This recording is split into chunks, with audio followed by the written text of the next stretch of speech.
Hey. Y'all see this?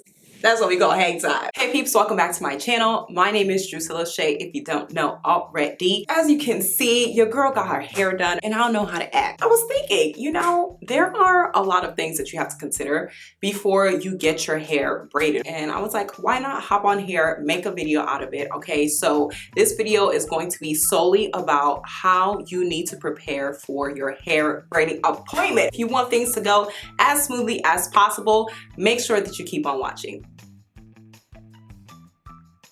Okay, so first thing is first, you want to make sure that you are washing and treating your hair before your appointment. Now, I know that this may seem obvious to some people, but for some people, not so obvious. Some people are used to like the full salon experience, and some hair braiding salons nowadays, they actually do the whole wash and blow dry and treatment before braiding hair, but you cannot assume that every salon does that. If you do want your hair professionally washed, you do want to check in with your hair braider to see if they offer that service.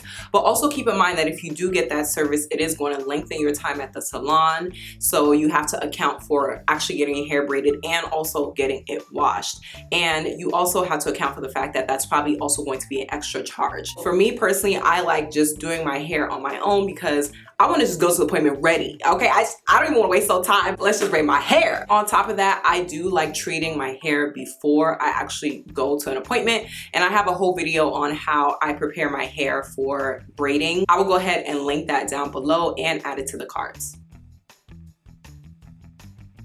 So the second thing, let's just say you pull up to the salon, it's about to be go time, but your hair's not detangled. That can open up a whole other can of worms. You wanna make sure that before you show up to your hair braiding appointment, if you're not already gonna be getting your wash and treatment services at the salon, you wanna make sure that you are thoroughly detangling your hair at home. I have had to deal with some rough experiences because I did not fully detangle my hair before going to an appointment. So the stylist did it for me and it wasn't always a pleasant experience. For some of you, you may be going to a braider that you've never gone to before, right? Or there may be a couple of braiders on your head. So what you want to do to ensure that it's not the most painful experience is make sure that you're detangling and taking your time at home at your own pace, doing it with the pressure that you like, because when it comes to detangling, if someone doesn't know how to do it well, it can be super painful. They might even detangle from the root to the tip, which I have experienced before, and it is not fun. It makes it so much more painful because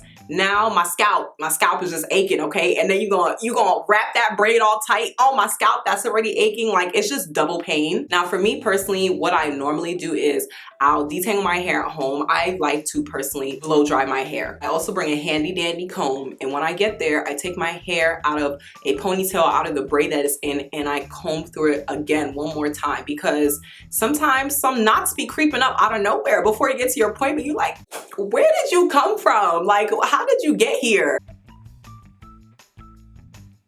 The third thing that is super duper important, if you're going to a hair braiding appointment where you are getting hair added, so you're getting extensions such as these, you want to communicate with your stylist and make sure that either they are going to provide the hair or that you have to buy the hair. You really don't want to show up to your appointment assuming that they have the hair that you want, and you get there and they don't have it, even if it's just a simple 1B Connect-A-Lawn hair, okay? Like, you would probably think that, oh, they already have that on hand. But again, you don't want to get there and find out that they actually don't have your hair. And especially if you have an early morning appointment. Ain't no stores open, okay? Beauty supply store ain't open till like 10 a.m. Just make sure that you over communicate with your stylist and say, hey, what do you need from me? Do I need to provide the hair? Now, especially if you're gonna be getting like colorful hair, more times than not, you probably have to provide that hair. But again, just double, triple, quadruple check on what you may need to bring or may not need to bring. This is for my girlies who have encountered adverse effects from braiding hair. It's not always pleasant when, the hair that you have just installed, that you have sat down hours for, is causing your scalp to itch crazy. If you have, constantly experienced that when you're getting your hair done, it starts to create this unbearable itch, you might need to wash your extensions before getting your hair braided. And again, this is one of those things that you can't assume that your hairstylist is already gonna do for you, even if they have, you know, washing services at their shop. Just to make sure that you can avoid that, wash those extensions or find extensions that have already been pre-washed. All right, y'all, so we're about to move on to the next tip, but before we do, let's just pause real quick. There's a red subscribe button. It's somewhere on your screen, and it's free if you click it. It also helps to support me, and it allows you to join the family, okay? So please press that red subscribe button and that bell notification button so that anytime I post, you're gonna be updated, okay? Because you don't wanna miss out. Nobody wants FOMO. With that being said, let's move on to the next tip. This next tip is still addressing my more sensitive girls out there. If you are more sensitive to some of the hair products that you don't typically use, you might also want to make sure that you bring your own hair products. Some people are just more sensitive to either the foams, the sprays, the, you know, edge controls that some of these shops use. And so if you're one of those people who you're like, oh no, I can't have this in my hair, you can speak up and say, hey, you know, can you show me what products you're using? And if you don't like it, say, please don't add this to my hair. Then when you get home, you can also just add your own stuff.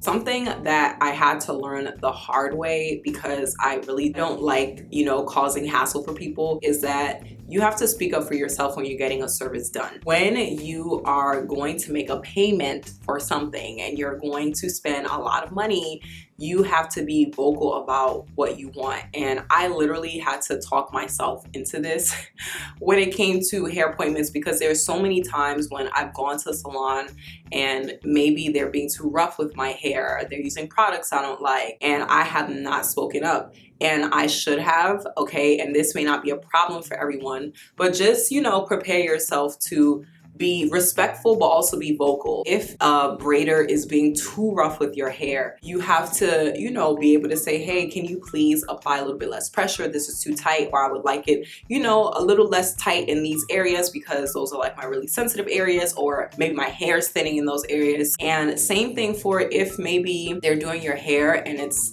starting off in a way that you don't like. For example, if you're getting box braids and you want some really, really small box braids, but maybe they're making it a little too big, you want to make sure that you're inspecting and seeing, hey, this is a little bit too big, can you make us smaller? You also want to be vocal with your stylist if you have any type of scalp conditions, if there's anything that they should be aware of beforehand, just so that they know how to handle the situation.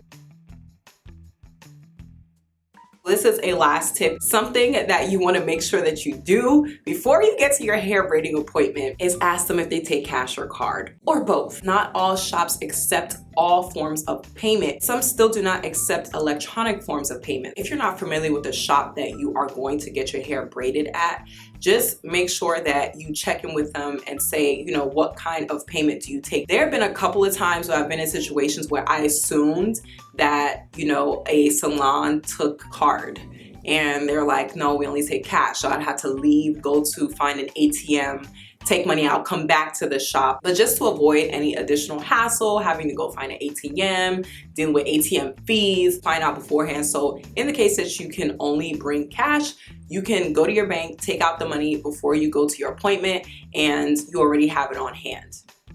Alrighty peeps, so that is it for this video. I hope that it thoroughly prepared you for your hair braiding appointment.